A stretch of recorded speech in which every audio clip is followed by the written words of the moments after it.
negeri yang paling Allah cintai adalah masjid-masjidnya, dan bagian negeri yang paling Allah benci adalah pasar-pasarnya. Hadis riwayat Muslim dalam kitab Al-Masajid wal Mawadhi As-Salah.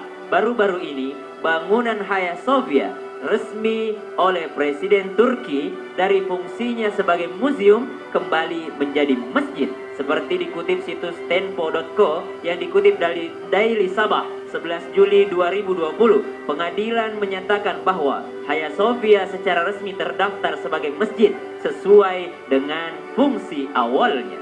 Menambahkan bahwa penggunaannya dalam bentuk apapun selain masjid secara hukum tidak dimungkinkan.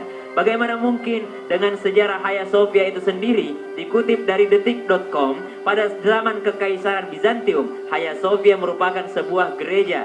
Ketika Kesultanan Muhammad Al-Fatih atau Mehmed II merebut Konstantinopel, Istanbul dari kekuasaan Kekaisaran Bizantium pada tahun 1453, dia mengubah bangunan itu menjadi masjid. Kala itu sejumlah fasilitas ditambahkan untuk mendukung ibadah seperti mimbar, mihrab, air untuk wudhu, menara, sampai pada pondok sultan. Fasilitas tersebut masih dapat kita lihat sampai sekarang. Akan tetapi status masjid ini kembali diubah pada tahun 1943, tepatnya pada masa kepemimpinan Presiden Mustafa Kemal Atatürk yang beraliran nasionalis sekuler.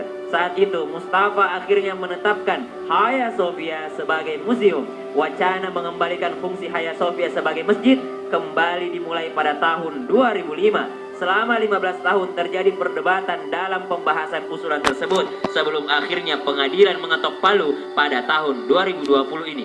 Perlu kita ketahui bersama bahwasanya ketika perebutan masjid ataupun gereja dilakukan, kadangkala Islam itu membiarkan gereja, kadangkala mereka merebutnya. Ketika perebutan suatu wilayah dilakukan dengan cara peperangan, maka gereja bisa diubah menjadi masjid. Tapi ketika perebutan kekuasaan daerah ini dengan cara perdamaian seperti Umar bin Khattab, maka tidak dirubah gereja menjadi masjid. Akan tetapi cara ini dilakukan oleh Presiden Erdogan sehingga mengembalikan fungsi awal daripada Hagia Sophia sebagai masjid dengan tanpa menghalangi para turis lokal maupun internasional untuk tetap berkunjung ke Hagia Sophia. Alhamdulillah, Masya Allah, Tabarakallah. Selanjutnya dilanjutkan kesimpulan dari guru kami, Ustadz Maulana. Silahkan Ustadz.